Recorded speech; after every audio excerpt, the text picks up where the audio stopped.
बिस्मिल्लाहिर्रहमानिर्रहीम, अस्सलाम वालेकुम। जैसा कि आप सब जानते हैं, आज सिंध हाई कोर्ट में बड़ी अपडेट हुई ज़हीर केस से हवाले से। हमारे साथ बिलाल अहमद मौजूद हैं, सीनियर सहाफ़ी हैं और इस केस पर गहरी नज़र रखे हुए हैं। आज इनसे कुछ सख्त सवालात करते हैं इस केस से मुतल्लिक, क्योंकि आज ख़ास तौर पर बिलाल अहमद को लोगों ने तनकीद का निशाना बनाया। तो तनकीद का निशाना क्यों बनाया और इसके साथ साथ बाकी जो सवालात हैं जो आपके जहन में आ रहे हैं, कोशिश करेंगे कि बिलाल अहमद से पूछे। बिलाल भाई, पहले तो ये बताइएगा कि इतना इस केस में आप, यानी जो खबरें आप दे रहे हैं बिल्कुल अलग साइड, दूसरी साइड से कुछ और खबरें आ रही, लोग दरअसल कंफ्यूज हैं, सवालात करते हैं कि ये क्या मामला क्या है कि बिलाल भाई एक तरफ हैं, दूसरी तरफ से कुछ और खबरें आ रही हैं। तो हकीकत ज़रा बताइएगा, क्या खबर है दूसरी तरफ से, क्या खबर यानी आई है? कुछ चीज़। एक तरफ पहले एक मरतबा लड़की शौहर के हक में बयान दे चुकी है हाई कोर्ट में, ट्रायल कोर्ट में, और एक मरतबा उसने वालिदैन के साथ जाने का कहा है। तो इसमें क्या चीज़ है? मतलब आप इसको कैसे, आप अब मुझे नहीं समझ में आ रही कि लोग कह रहे हैं। अच्छा, एक चीज़ है बिलाल भाई कि बार बार लोग ये कह रहे हैं कि आज ही मैं कमेंट सेक्शन देख रहा था कि ये इस मियाँ बीवी ना कहें आप, यानी हमें कहते हैं या मुख्तलिफ, और हम मियाँ बीवी इसलिए कह रहे हैं, मैं अपनी बात कर रहा हूँ क्योंकि अदालतों में अभी तक कुछ ऐसा ऑर्डर नहीं है। हर अदालत इसको मियाँ बीवी का रिश्ता ही समझती है। आज आप बताएं कि आज अदालत में ऐसा क्या हुआ, इस हवाले से रोशनी डालेंगे। देखिए ना, आप जस्टिस इकबाल मोहम्मद कलोड़ो और जस्टिस कौसर सुल्ताना हुसैन, ठीक है, जब ज़हीर सामने खड़ा हुआ तो क्या अदालत ने ये कहकर धुतकार दिया या पीछे धकेल दिया उसको कि तुम मुलजिम हो या अगवाकार हो? ये कहा, ये पूछा कि बेटा आपका नाम क्या है? ज़हीर आपका नाम है, यही लफ्ज़ से जस्टिस इकबाल गलोडो साहब के। उसने कहा जी हाँ, मैं ज़हीर अहमद मेरा नाम है। तो फिर क्या ज़हीर अहमद की शनाख्त के बावजूद अदालत ने उसको पीछे धकेला? नहीं ना। कितने फासले पे था लड़की से? 1.5 से 2 फीट के फासले पर खड़ा था। तो इसका मतलब है इस केस की ऑनरशिप के अंदर उसका कहीं ना कहीं तो स्टेज मौजूद है ना। फिर जस्टिस इकबाल मोहम्मद करोड़ों ने क्या उस लड़के को बच्चा करके नहीं पुकारा और ये नहीं कहा कि अगर ये बच्ची है तो ये भी बच्चा है, इसका भी कैरियर है और अभी इसकी ज़िंदगी का आगाज़ है, ये नहीं कहा।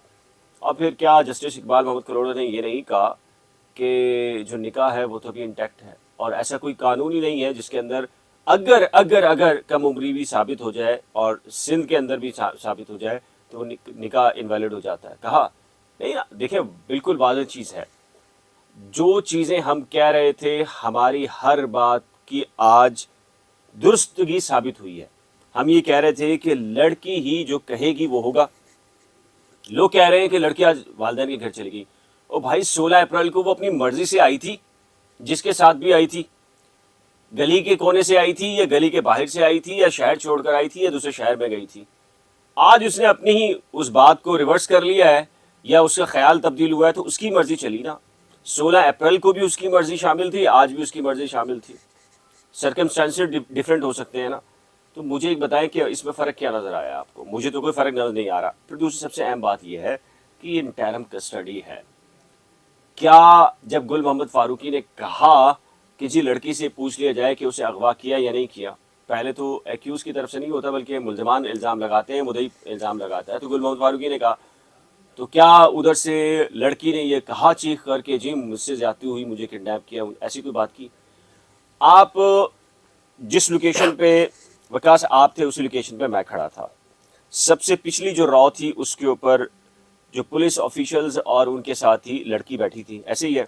उससे एक रॉ पहले पेरेंट्स बैठे थे, खवातीन बैठी थी फैमिली की, और उसके मुखालिफ सिम के अंदर ज़हीर बैठा था। क्या ज़हीर को देखकर लड़की नहीं मुस्कुरा रही थी? मुझे इस चीज़ का जवाब दे दें। बिल्कुल ऐसे ही है, और पीछे वालिद साहब लड़की के मौजूद थे, वहाँ पर मौजूद थे।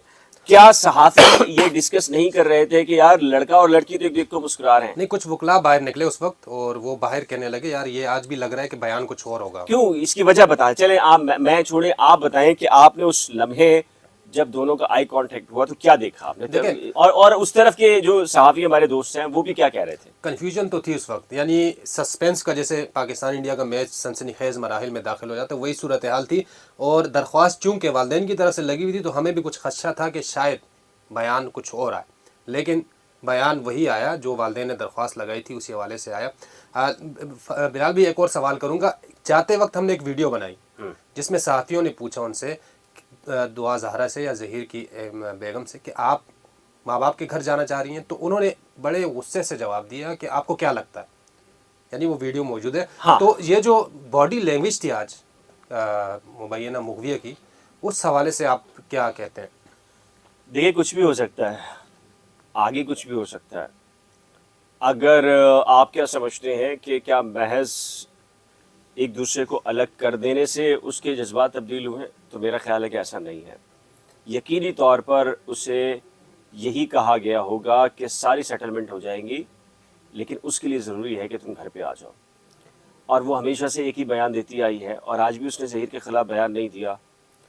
सवाल तो अब उभरेगा, शायद जो जस्टिस इकबाल कलोड़ो साहब ने रिमार्क्स दिए हैं कि वालिदैन की अब ज़्यादा रिस्पॉन्सिबिलिटी हो गई है।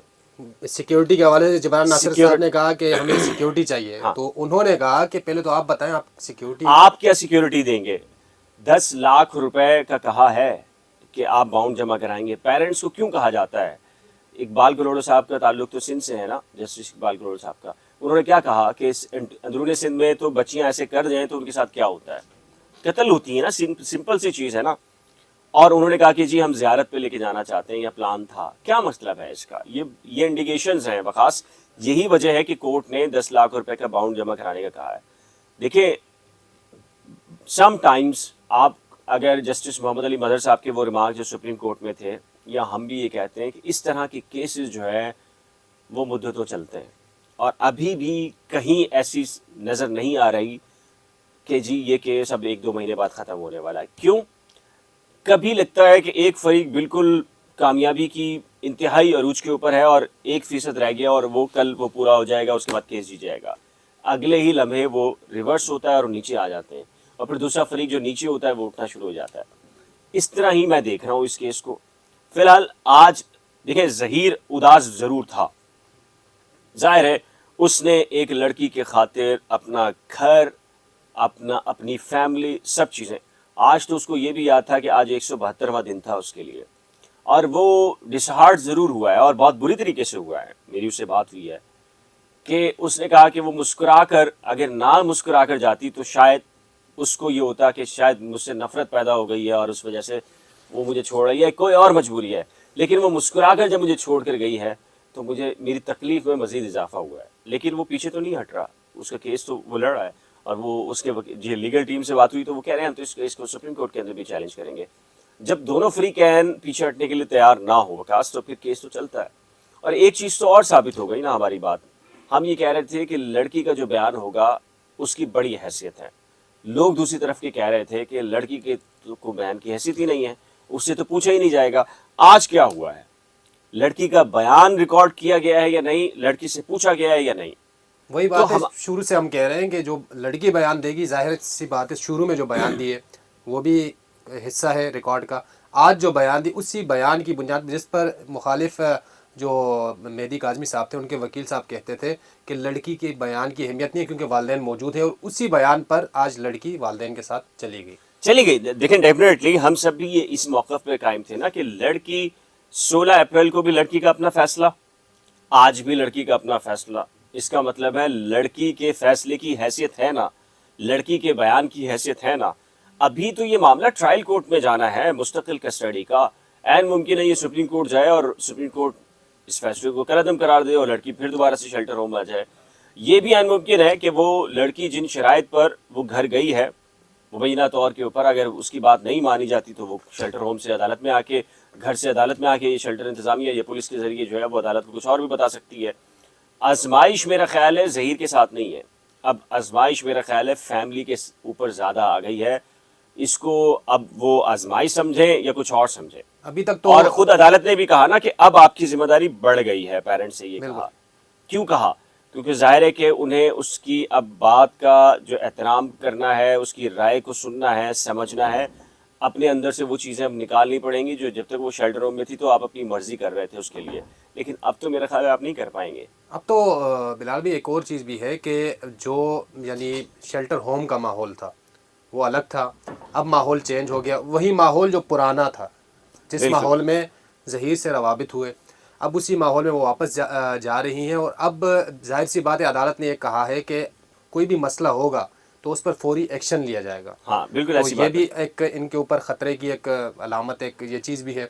तो क्या समझते हैं बिलाल भाई, अब इसके बाद आपके मामलात कहाँ तक जा रहे हैं। नहीं जी, मामला मेरा ख्याल है, मुझे तो अभी फिलहाल फौरी तौर के ऊपर ऐसा नहीं है कि केस एक तरफ हो गया है। ट्रायल कोर्ट में आपने ये साबित करना, इवन वकास मैं आपको ये भी बता दूं कि लड़की के जो पहले के स्टेटमेंट हैं वो उसका पीछा करेंगे। अगर अगर लड़की ये भी कह देती है, चले आज मैं ये बात भी कर देता हूँ आपसे, अगर लड़की ये भी कह देती है कि ना सिर्फ मिस्टर जेड ने बल्कि XYZ ने भी उसके साथ गैंग रेप किया है, तो ये कह देना भी काफ़ी नहीं होगा, उसके लिए प्रूफ करना होगा। और अगवा किया था तो कैसे किया था और उसकी बाजियाबी कहाँ से हुई, ये बहुत सारी चीज़ें मैटर करती हैं। तो अगर आप ये देखें कि ज़हीर की साइड के ऊपर केस कमज़ोर हुआ है तो इस हद तक हुआ है कि वो एक स्टार विटनेस के तौर के ऊपर मुदई के साथ चली गई हैं, एक्यूज नहीं है, ठीक है। तो वो ये ज़रूर हो सकता है कि वो उनकी स्टार विटनेस जो है वो मुदई की तरफ जो है वो झुकाव आ जाए।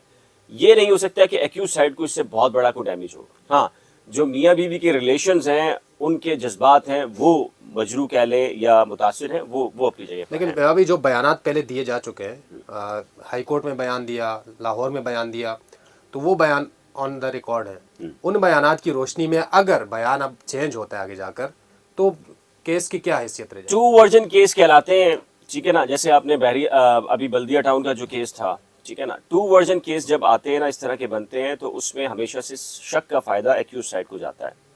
यानी कि एक फरीक का एक जो उसमें मुतासरा है उसका पहले कुछ और मौक़िफ़ था और फिर बाद में कुछ और हो गया, तो इसका मतलब डाउट हो गया। अगर इसमें मुल्जिम यानी जो है वो फिर कानूनी चाराजोई करने का इख्तियार रखता है, मिसाल के तौर पर मेरी साख को नुकसान आप ये देखें ना, आप ये देखें कि उसने पसंद की शादी की, आप 6 बयानात कोर्ट में दे दिए, 3 अदालतों में बयानात दे दिए, कुछ यूट्यूबर्स को दे दिए कि मैंने पसंद की शादी की है, ठीक है। अगर कल आप इस बयान से मुकरते हैं और कहते नहीं मुझे अगवा किया है, तो क्रिमिनल केस तो साइड पर चलता रहेगा, डेफेमेशन भी तो आपके पास आ जाएगा ऑप्शन, कि अगर आप क्रिमिनल केस को अगर साबित नहीं कर सकते, मिसाल के तौर पे जो लोग ज़हीर को भी तो गैंग और फला फला करते रहे, तो उनके खिलाफ जो डेफेमेशन फाइल होंगे जब भी केस ख़त्म होगा, तो उसकी तरह ये मुदई की तरफ भी तो ये केस उठ सकता है, दोबारा से डेफेमेशन का आ सकता है कि आपके जो इल्ज़ामात थे वो आपने नहीं साबित किए। और ये यूरोप के अंदर, अमेरिका के अंदर तो बहुत ज़्यादा प्रैक्टिस है, ठीक। और बहुत सख्त किस्म की प्रैक्टिस है कि आपने इल्ज़ाम जो है लगाया, साबित नहीं कर सके तो ना सिर्फ फ़ी और सारी चीज़ें अखराजात आप देंगे, बल्कि सू भी आपको बर्दाश्त करना, बेयर करना पड़ता है। ठीक है बिलाल भाई, मेरे ख्याल से यहीं जी, तक। जी। बिलाल भाई से हमने कुछ सवालात किए और आगे का पूछा कि आगे क्या होने जा रहा है, और बिलाल भाई ने सब सवालों के जवाब दिए। उम्मीद करते हैं कि आगे कुछ मज़ीद बेहतरी इस केस में आए।